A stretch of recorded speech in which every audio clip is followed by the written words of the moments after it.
Greetings and welcome to the module on functions of administration. Administration is an important skill for any professional in higher positions in or her respective organization. In fact, as one grows in his or her own career, his or her role in grassroots work will diminish and the role at managerial level will gain significance. This is where the skills of administration comes handy and which is required. Unlike an administrator who works in a corporate organization or a bureaucratic organization, a social work or welfare administrator cannot be bureaucratic or top-down in approach. A social work administrator should understand the social context in which we work and use the value framework of social work to take administrative decisions in the context of service delivery.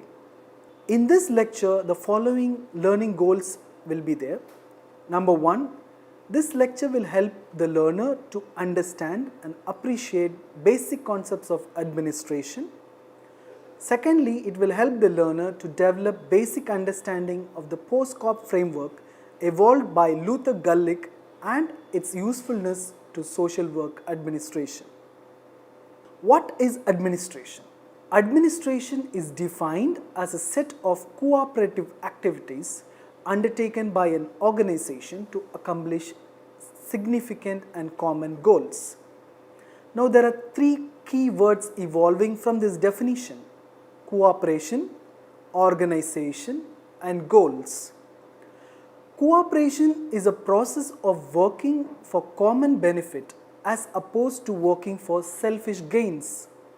For example, if the Niti Aayog is hiring a team of 4 different specialists such as an economist, a sociologist, a statistician, and a public health professional for developing a health policy to eradicate, for example, sickle cell anemia among tribal people, then each one of them cannot work independently.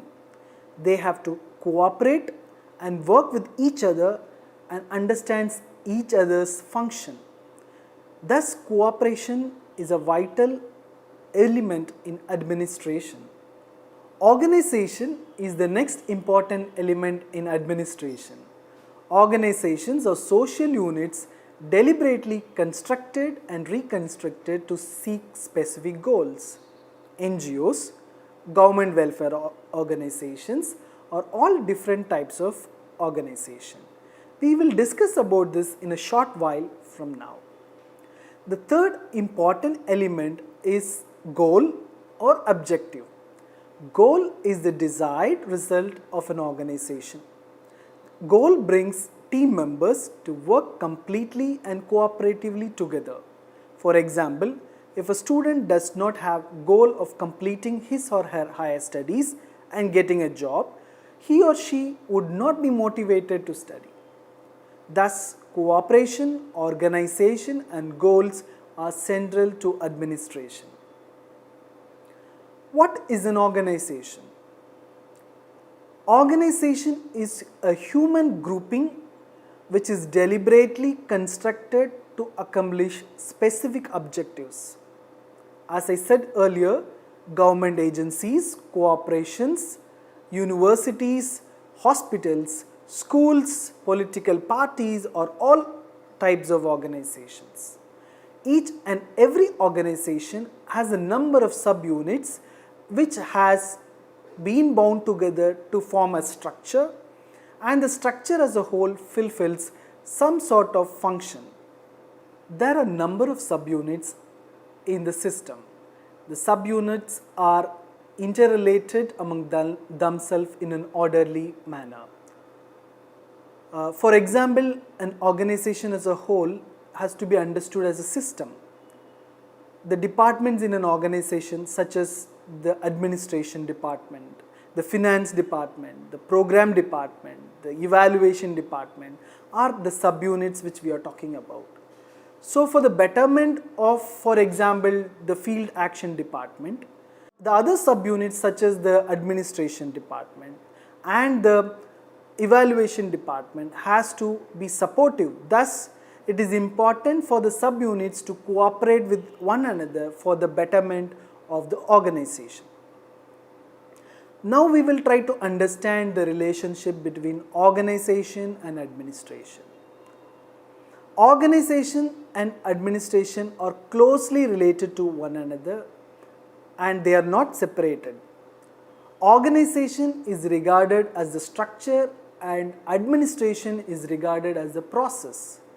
Organization is a formal entity and administration is the course of action within an organizational setting. The term organization and administration are therefore closely related. Administration and management are generally used synonymously and the meaning of the both is the same. Functions of administration. As I said earlier, POSCOB is a valuable framework developed by Luther Gulick and it comes very much handy to understand the functions of social work administration. POSCOB stands for the following: P. Planning, O. Organizing, S. Staffing, D. Directing, C. Coordinating, R. Reporting, B. Budgeting.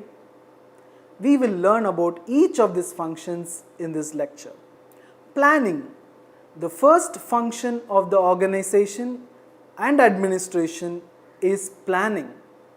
Every organization, whether corporate, non-profit, does some kind of a planning as they have to prepare to realize their goals. In corporate organizations, planning is done by a separate strategic management group or a division which generally reports to the chief executive officer. In smaller organization, the task is entrusted to an administrator who has competence and skills and knowledge to accomplish the planning function. In non-profit organization or in social welfare organization, the administrator handles this function effectively. The second function is organizing. The need for organizing emerges when one individual cannot perform all the necessary tasks.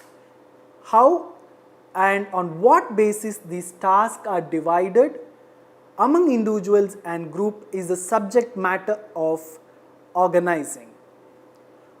Organizing is important as it gives clear-cut direction and authority and responsibility in an organization which helps in managing and leading the organization.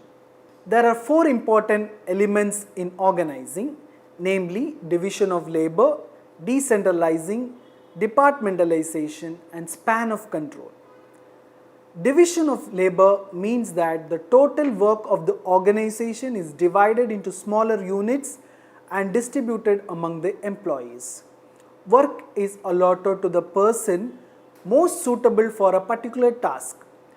This allows the employers and the employees to attain proficiency in the work and thereby increases the efficiency of the work and in general the organization.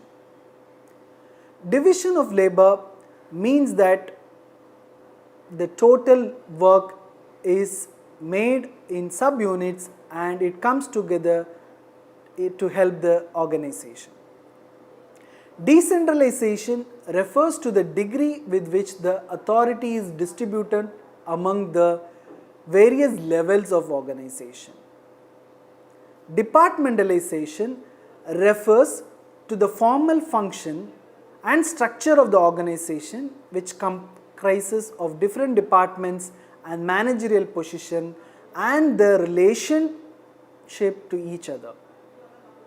Departments are formed on four bases, namely function basis, theme basis, location basis and clientele basis. Function basis.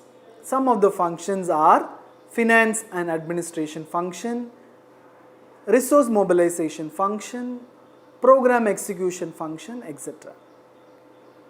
Theme based.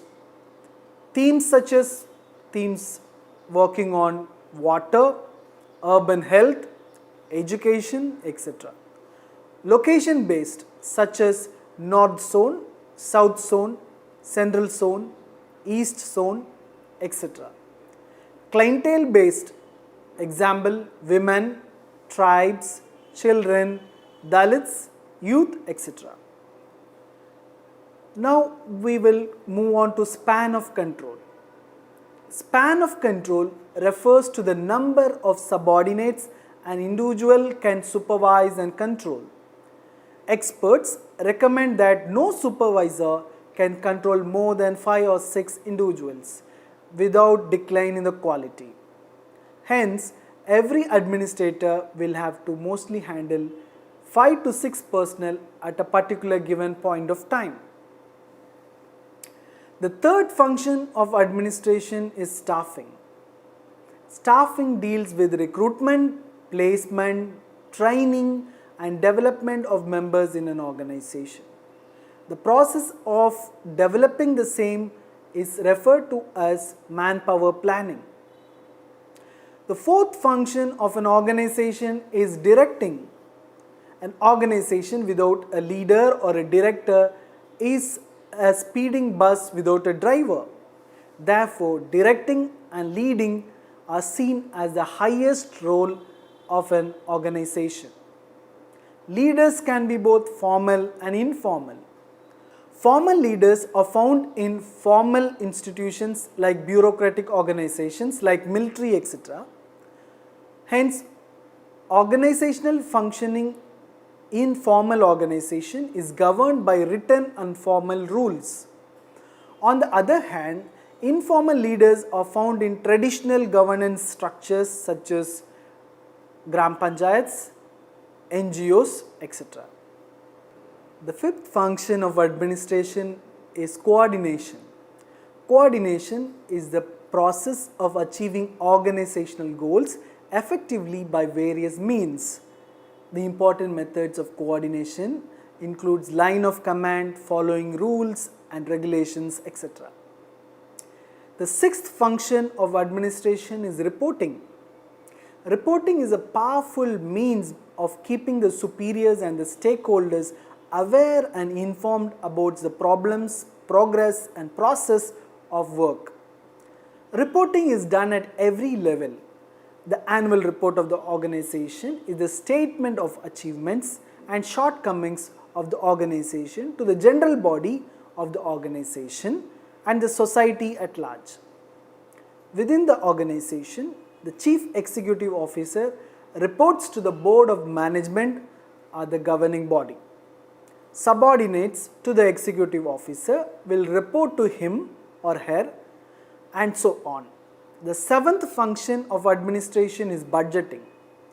Budget is understood as a complete statement regarding the organization's income and expenditure of the past financial year, which also provides an estimate of the same for the coming financial year. Organization's budget is usually approved by the highest authority, that is the governing board of that organization. Once the budget is approved, then the allocation of funds to the various departments takes place. Budgeting is therefore a specialized and specific activity which involves considerable knowledge of basic accounting, economics and costing to prepare a tentative budget. Evaluation and feedback. The final and the most important function to administration is evaluation and feedback. Evaluation of organizational function and its program is important to the success and the sustainability of the organization.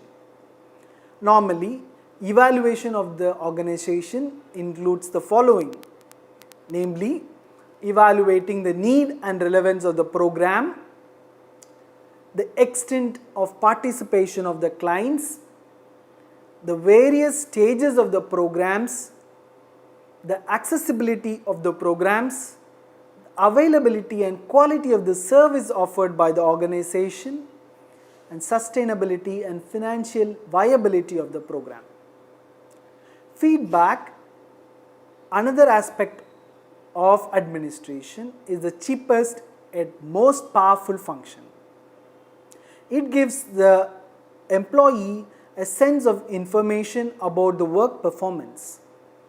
For feedback to be motivating and energizing, it should be done on a timely and regular basis. Feedback will enhance the employee morale, satisfaction, and productivity. Three things have to be kept by the administration. That includes rationality, effectiveness, and efficiency. Rationality, effectiveness, and efficiency should be kept for better administration of the organization. What is rationality? Rationality is related to decision making and choice. Organization employs different people at different levels for taking decisions. It is expected that these personnel employed take rational decision. But at all times, it is not possible to take rational decisions. Emotional factors such as friendship, jealousy are obstacle to rationality of the individual. Thus, while complete rationality is not possible, it is important for the individual and for the organization to have limited rationality. Thus, rational efforts are directed to obtaining satisfactory solution rather than optimal or optimum solutions. Second aspect is effectiveness. Effectiveness is the extent to which the organization fulfills its objectives. It is also the capability and capacity of producing the desired results. Organizational effectiveness is doing the right task, completing the activities, and achieving the goals. Efficiency is related to how an organization uses its resources in the production of the goods or the services. If we can measure an organization's input and output, such a concept of efficiency is both very useful and relevant to the operation and evaluation of the organization. Now we come to the end of the session. I will be providing you a summary of what we have learned so far. We have learned that administration is an important organizational function.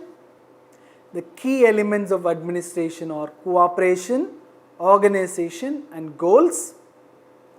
We learned that every organization has a number of subunits or elements which are bound together to form the structure, and that structure as a whole fulfills some sort of function.